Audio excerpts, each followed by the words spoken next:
de honor, silenciosa Reina Madre de amor,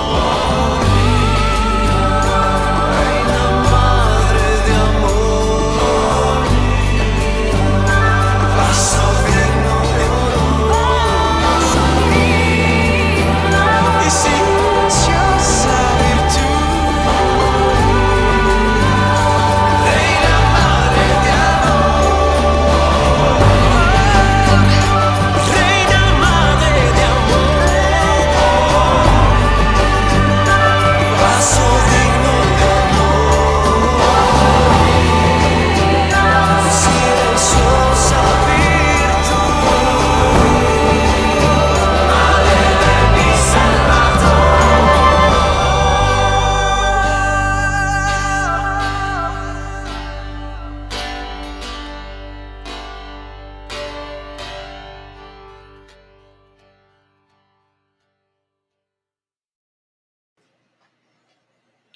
Bienvenidos, queridos hermanos, a este su programa de Apologética Siloé. Mi nombre es Fran Morera y con Jorge Garzón en los controles vamos a estar compartiendo hoy el estudio de Ezequiel 43. Pero como siempre nos ponemos en la presencia del Señor, en el nombre del Padre, del Hijo, del Espíritu Santo. Amén. Bendito seas Dios, nuestro Padre, que nos das el don del Espíritu Santo, que nos prometiste su asistencia. Te pedimos en este día que descienda ese don sobre cada uno de nosotros, que nos abre el corazón, la mente, el entendimiento, el espíritu, para poder comprender las cosas de arriba y así poder construir el reino de Dios en la tierra. Todo esto te lo pedimos en nombre de Jesús, el Señor. Amén.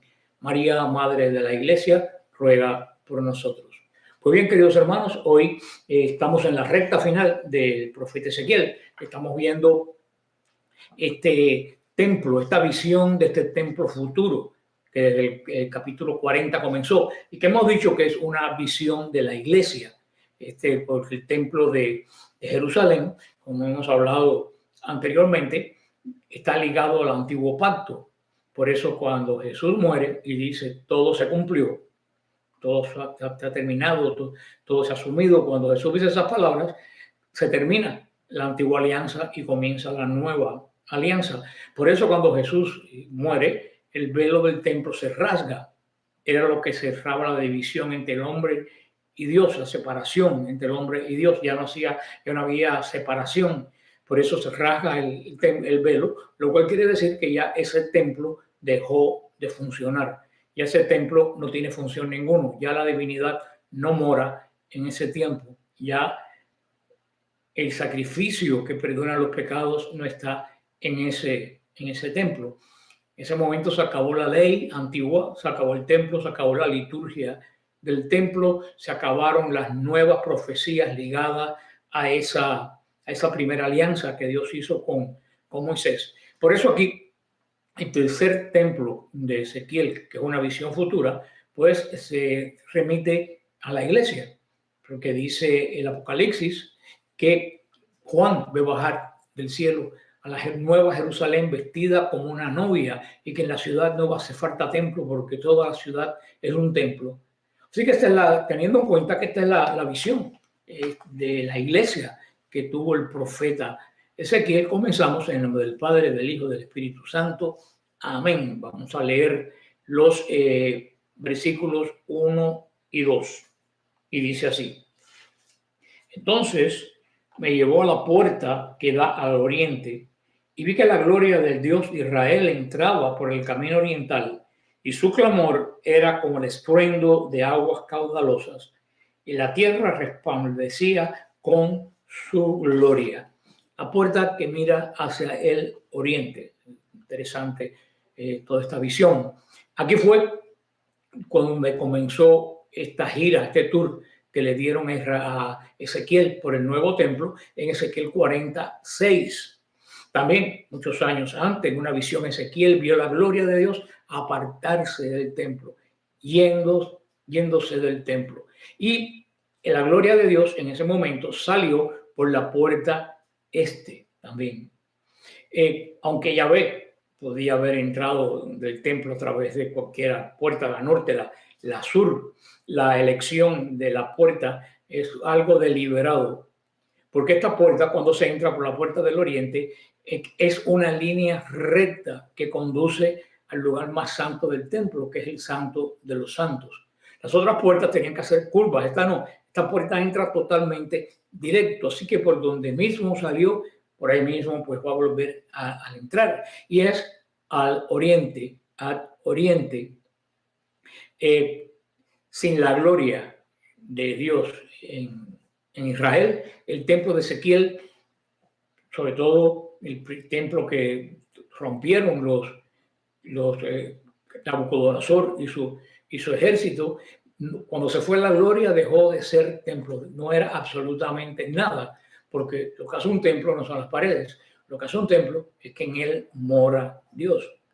Por eso nosotros, en nuestras iglesias, es iglesia porque ahí nos congregamos el pueblo de Dios, y es templo porque ahí mora Dios también en medio de nosotros, en el santísimo sacramento del altar. Por esto, la gloria aquella que vio Ezequiel, que se fue en ese momento del templo, la ve regresar a este templo nuevo. Y fíjense que después del templo de Salomón, la gloria no se volvió a ver más en el templo.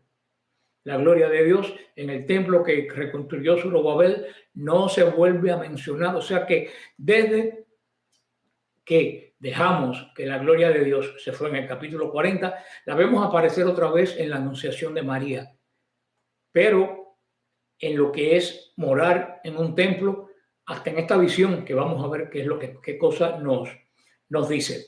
Es difícil definir lo que es la gloria de Dios. Podríamos llamarlo, por lo que vemos en las Escrituras, es un resplandor radiante, es lo que proyecta su carácter santo, lo que proyecta su presencia. La Biblia dice que la gloria de Dios irradia a través de toda la creación. Eso lo vemos en el Salmo 19, versículo del 1 al 4. Sin embargo, existe el concepto no de esta gloria que es de toda la creación, sino de una gloria visible, una gloria que se ve, una gloria tangible. Eso es lo que los judíos llamaban la Shejinah. Y esto está disperso, esta aparición de esta gloria visible de la Shejinah, está disperso por todo el Antiguo Testamento y casi siempre se ve como una nube. Esa fue la nube que estuvo en el desierto caminando delante de Israel, que bajaba sobre el arca. Lo vemos en Éxodo 13, del 21 al 23. Esta es la nube de gloria de la que Dios habló a Israel. Lo vemos en Éxodo 16, 10. Esta es la nube desde la cual Dios se encontró con Moisés y con otros personajes de Israel. Sobre todo lo vemos en Éxodo 19, 9 y en Éxodo 24 del 15 al 18 y en Números 11, 25. Lo vemos en otras oportunidades, pero esta es para no citar todos los versículos. Esta es la nube que estaba junto a la puerta del tabernáculo. Eso lo vemos en Éxodo 33, 9 y 10. Esta es la nube desde la cual Dios apareció al sumo sacerdote en el lugar santo detrás del velo. Eso lo vemos en Levítico 16, 2. Esta es la nube de la visión de Ezequiel llenando el templo de Dios con el resplandor de su gloria. Ezequiel 10, 4. Esta es la nube de gloria que cubrió a la Virgen María cuando concibió a Jesús por el poder del Espíritu Santo. Lucas 1:35. Recuérdense, la gloria de Dios vendrá sobre ti y ese santo que nacerá de ti será llamado Hijo de Dios. Esta gloria es la nube presente en la transfiguración de Jesús. Lucas 9:34. Esta nube de gloria fue la que recibió a Jesús en el cielo, en la ascensión, cuando la nube se interpone entre los apóstoles y Jesús. Esta es la nube que mostrará la gloria de Cristo cuando regrese triunfante a la tierra. Somos en Lucas 21:27, en Apocalipsis 1:7. Pero solamente dice que no solo esta gloria se ve, sino que esta gloria se oye. Dice que era como el sonido de muchas aguas y que la tierra resplandecía. Así es como Ezequiel experimenta esta visión. La gloria de Dios tenía un aspecto que podía ser oído y que podía ser visto. Y aquí nos dice como muchas aguas, lo que quiere decir que sonaba como una gran cascada. O sea, se veía enorme, radiante, resplandeciente, como una cascada cuando le da el sol. Vamos a ver el versículo del 3 al 5 y dice así: la visión que tuve era parecida a la que había tenido cuando vino a destruir la ciudad y parecía a la que había tenido junto al río Quebar, y caí sobre mi rostro. La gloria del Señor entró en el templo por la puerta que da al oriente. Entonces el Espíritu me levantó y me introdujo en el atrio interior. La casa estaba llena de la gloria de Dios.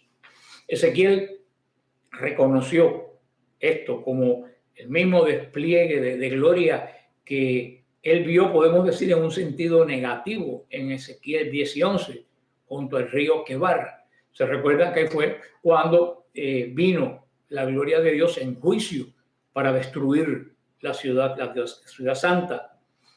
Como no se nos da detalle, no sabemos si Ezequiel vio simplemente una nube radiante de la gloria de Dios, o a lo mejor vio el carro elaborado, ese carro en Merkabah que vimos en Ezequiel 1 y 8.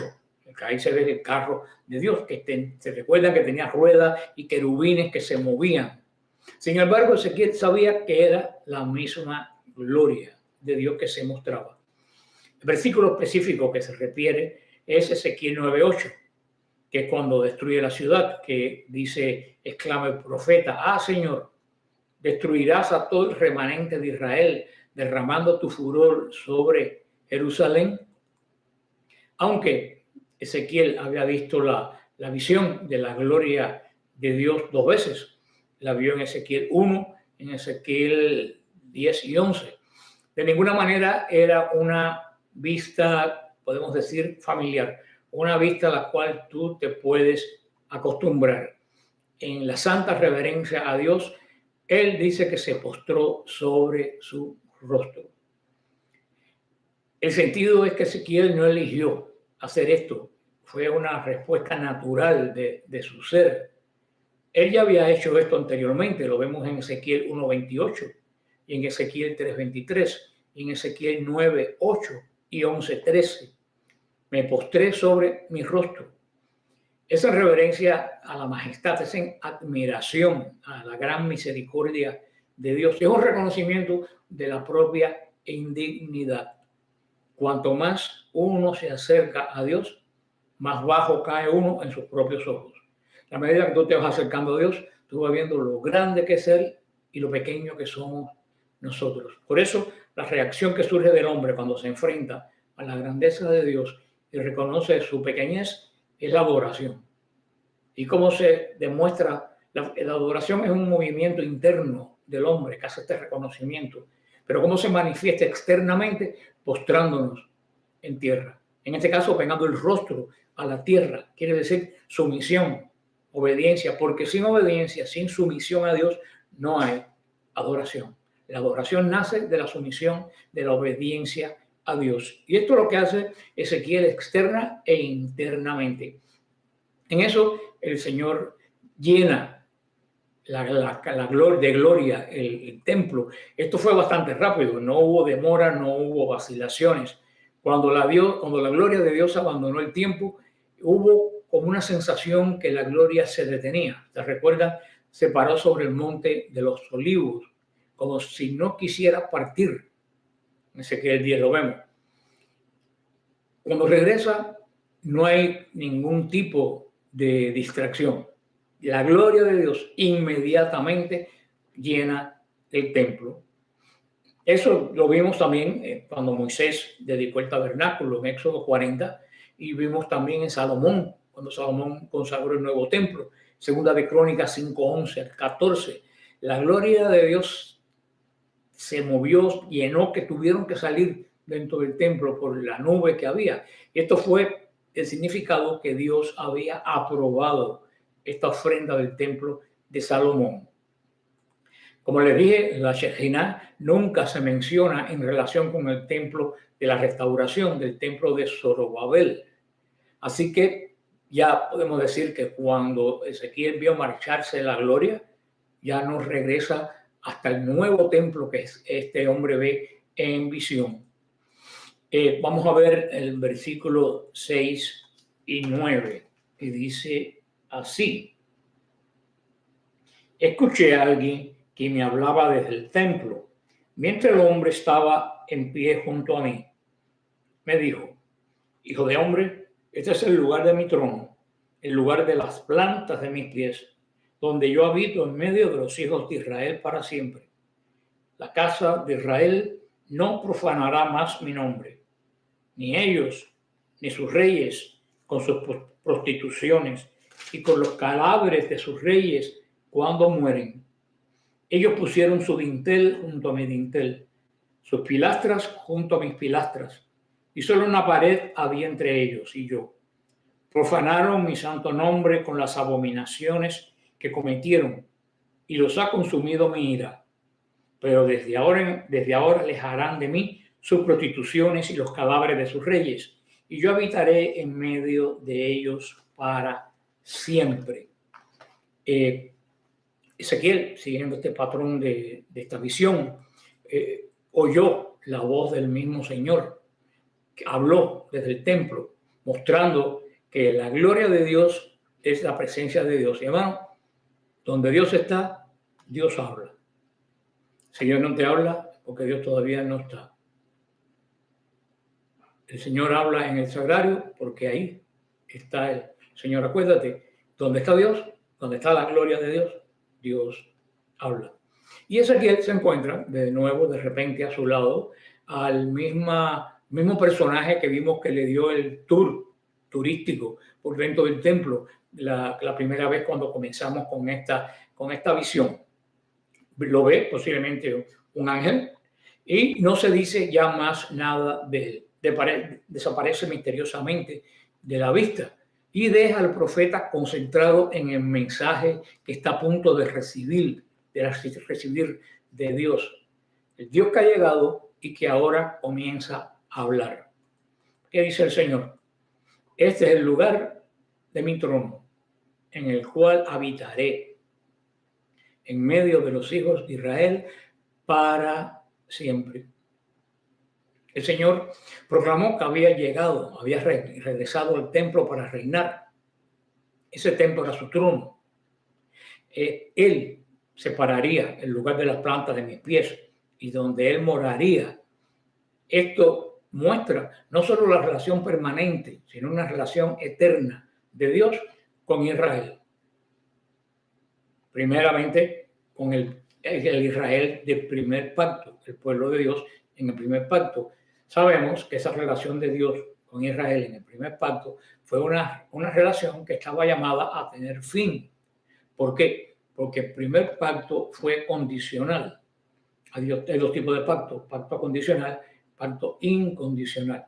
Pacto condicional es cuando hay condiciones que cumplir para que el pacto esté efectivo.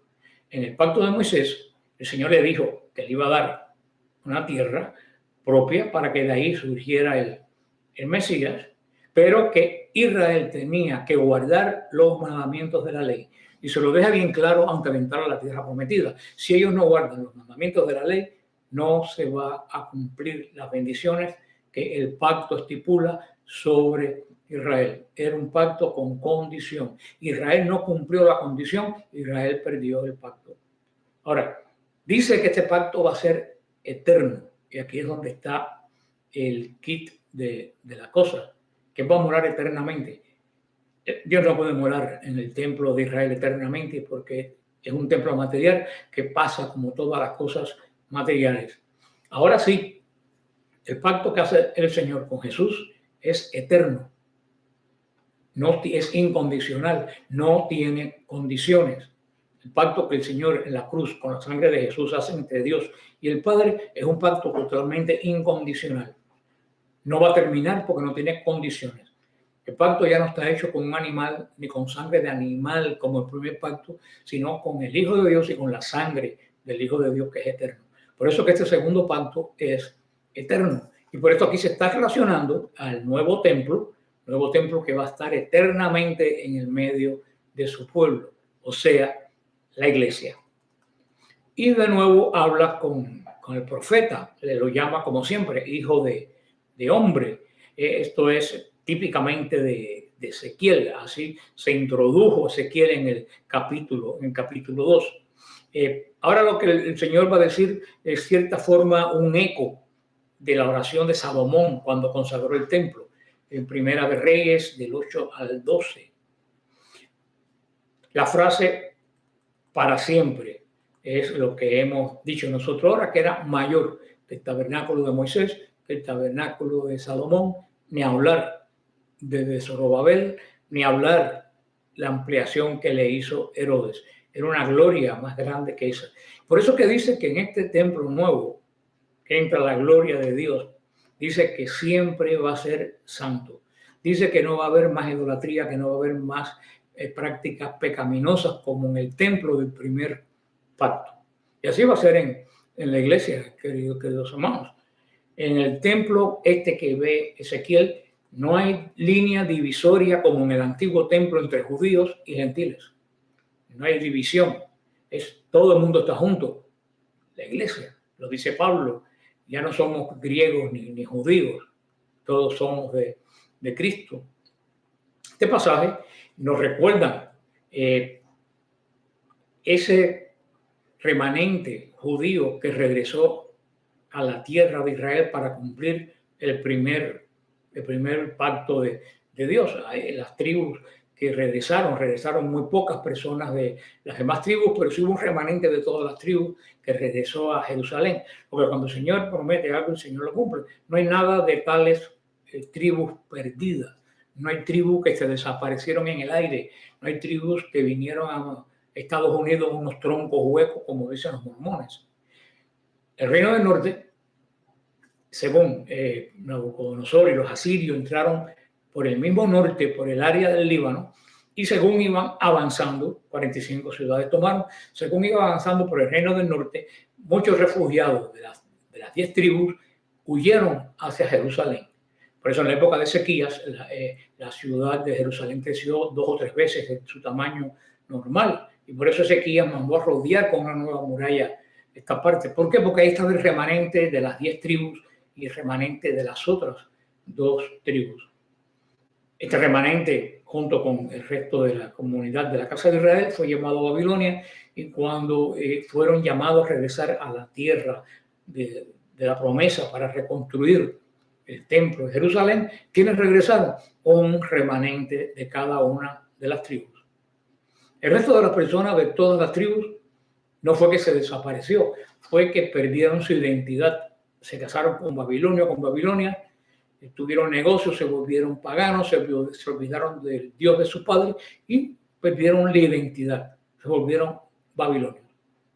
Pero como Dios siempre cumple su promesa, este remanente regresó y estaba presente de todas las tribus de Israel.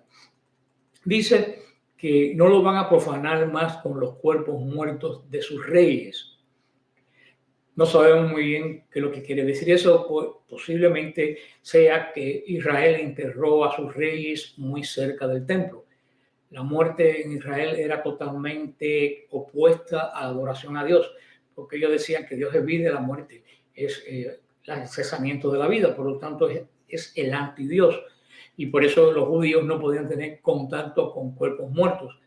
Parece ser que los reyes se acercaron demasiado al monte Moria en sus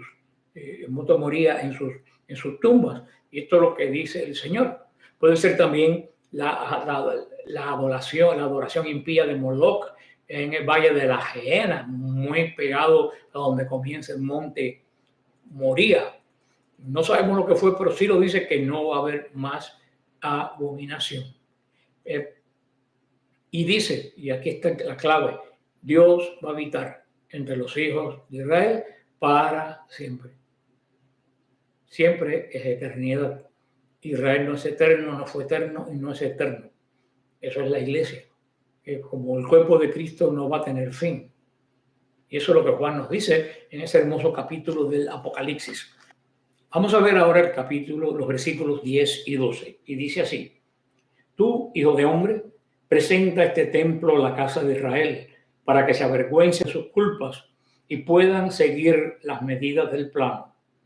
Si se avergüenza de todo lo que han hecho, dales a conocer el trazado del templo y su estructura, sus entradas y salidas, sus disposiciones, todos los preceptos y todas las leyes. Escribe todo esto ante sus ojos para que tengan en cuenta sus disposiciones y sus preceptos y los cumplan. Esta es la ley del templo. Todo el territorio de su perímetro sobre la cima del monte es santísimo. Esta es la ley del templo. Y muestra a la casa de Israel este templo y que se arrepientan, se avergüencen de sus pecados. Es muy interesante este pasaje del Señor. Esto declara al menos una de las razones por las que el Señor dio esta visión a Ezequiel, a través de la descripción del templo prometido, del templo futuro, que lo está dado hasta la mínima medida de su diseño. Israel iba a darse cuenta cuán grande era el amor restaurador de Dios y la gracia de Dios que venía sobre el nuevo Israel, sobre la iglesia.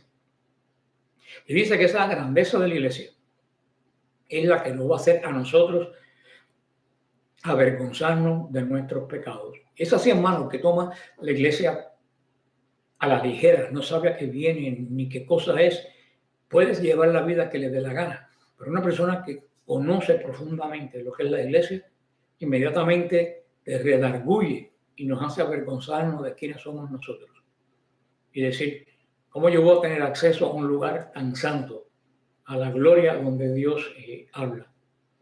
Y eso es muy importante en estos tiempos donde tenemos que de nuevo reconocer y entender qué gran bendición tenemos nosotros con pertenecer a la Iglesia Católica y ser bautizados.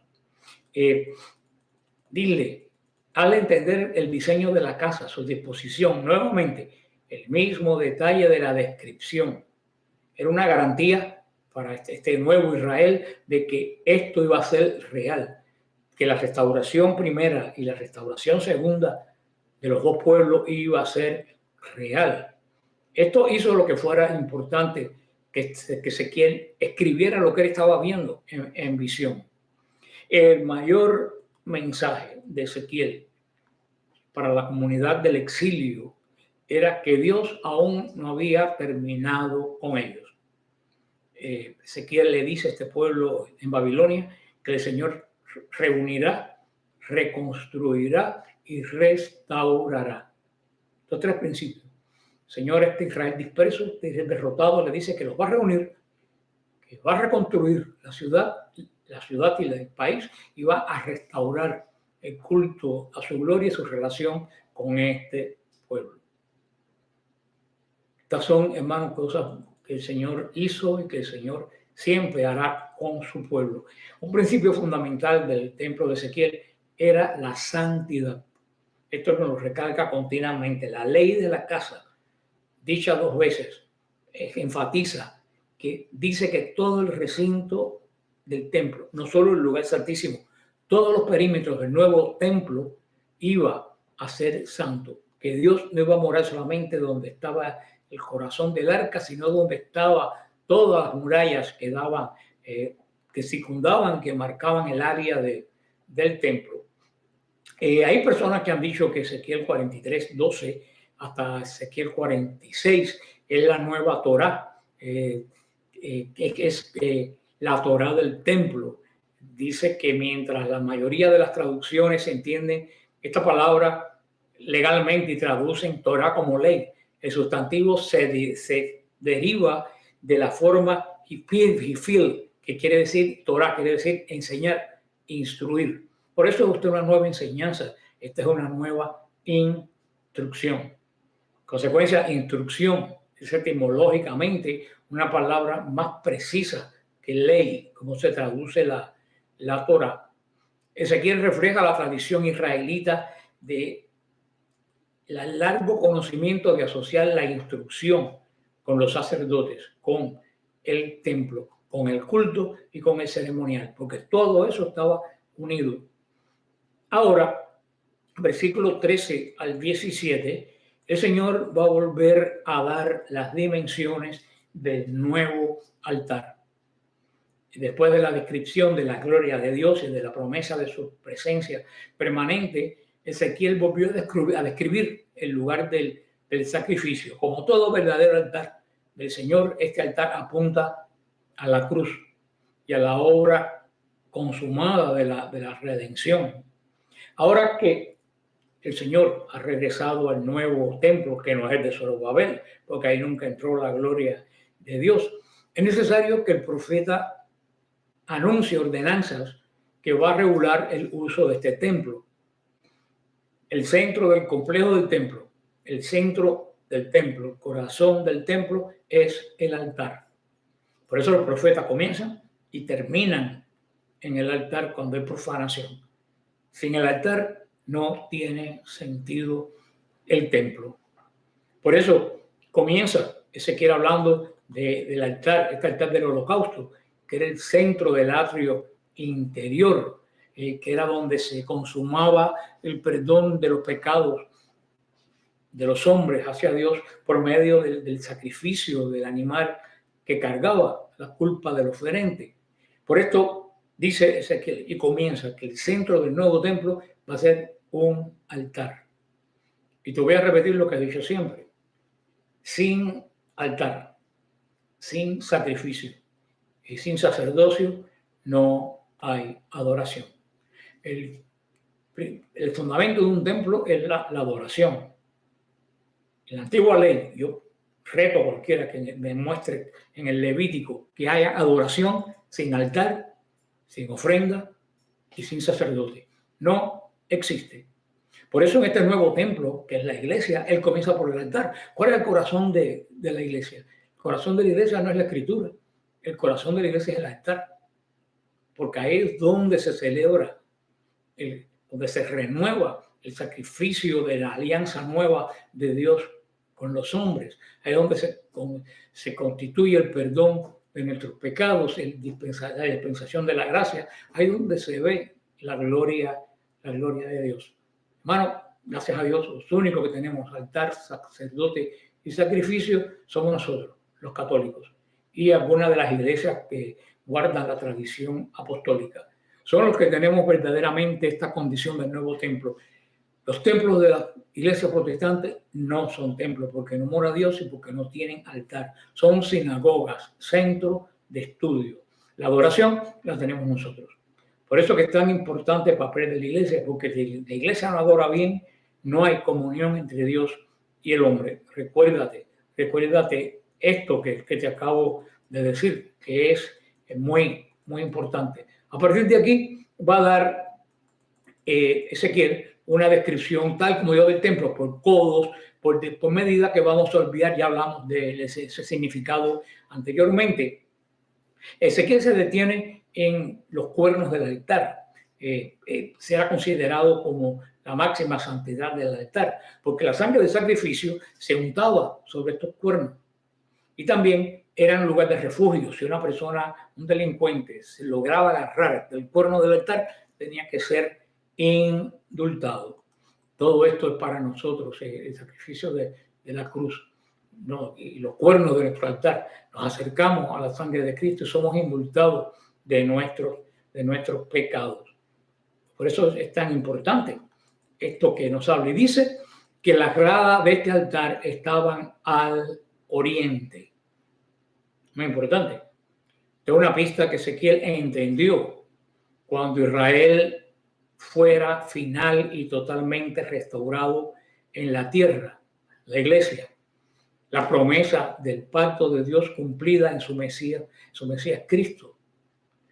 Cuando la ley mosaica es anulada, esta ley de Moisés se ordenó específicamente que no hubiera escalones que conduzcan al altar. Éxodo 20:26. Sin embargo, aquí vemos que dice que el altar estaba al oriente, como el tabernáculo y el templo de Salomón.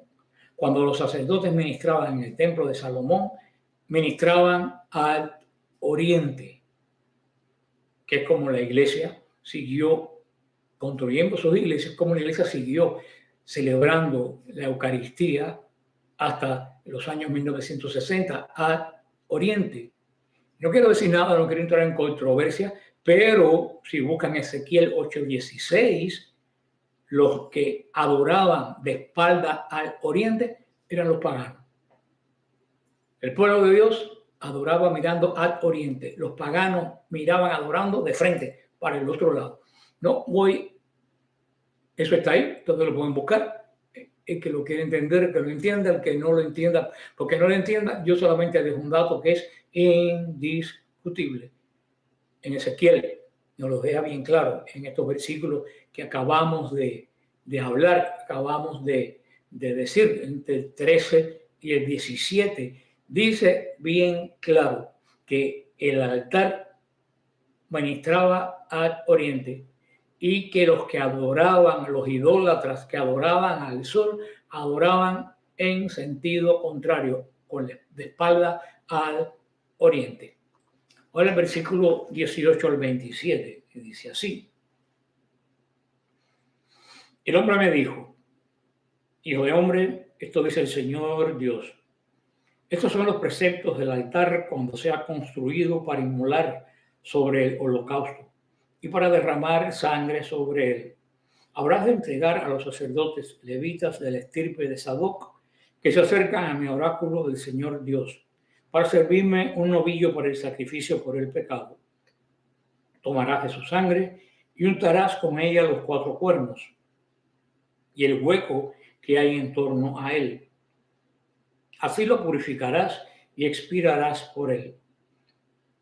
Tomarás el novillo del sacrificio por el pecado y lo quemarás en el lugar del templo destinado a ello fuera del santuario. El segundo día ofrecerás un macho cabrío sin defecto para el sacrificio por el pecado y se purificará el altar como se hizo con el novillo. Cuando completes la purificación, ofrecerás un novillo sin defecto y un carnero sin defecto. Lo ofrecerás ante el Señor y los sacerdotes pondrán sal sobre ellos y los inmolarán en holocausto para el Señor. Durante 7 días ofrecerás diariamente un macho cabrío por el pecado y ofrecerás también un novillo y un carnero sin defecto. Durante 7 días harán expiación por el altar. Lo purificarán y consagrarán. Oigan ahora, pasados estos días y desde el 8º en adelante, los sacerdotes ofrecerán sobre el altar vuestros holocaustos y vuestros sacrificios de comunión. Y yo me complaceré en vosotros, oráculo del Señor. Hermano, esto es tremendo.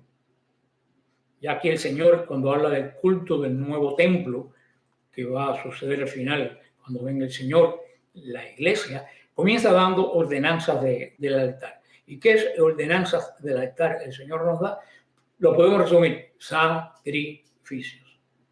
Primero, pide que se ofrezcan sacrificios de animales como en la antigua alianza. Pero fíjate lo que dice, al 8º día, después del 8º día, no va a haber más sacrificios de animales, va a haber sacrificios de comunión. Bueno, eso está clarísimo. Toda la antigua alianza se ofrecieron sacrificios de animales por los pecados de los hombres. El 8º día, que es el día que Jesús resucita, el día siguiente del 7º, el 8º día que Jesús resucita, de ahí en adelante el nuevo templo, la iglesia, va a ofrecer sacrificios de comunión, que es el que tenemos la iglesia hasta el día de hoy. Bueno, no sé si habrá que hablar más claro de que esto. Verdaderamente este capítulo 43 es increíble. Por eso tenemos que leerlo y releerlo y grabárnoslo para poder dar testimonio de nuestra fe. Ya para terminar, solamente quiero recordarles que nos vamos a Israel, si el Señor lo permite, este año, la peregrinación número 34, saliendo el día 24 de marzo. Llegaremos el 25, el día de la Anunciación, llegamos a Nazaret y regresamos el martes 4, martes santo. ¿Por qué regresamos un martes? porque vamos a estar el domingo de Ramos en la procesión que va de Betfagé hasta Jerusalén. Si estás interesado, tenemos puesto todavía, puedes escribirme por la sección de contáctenos de apologéticasiloe.net. Me das tu email. Puedes escribirme a través de Facebook, Fran Morera Defensa de la Fe. Por mensajes me das tu email y te contesto.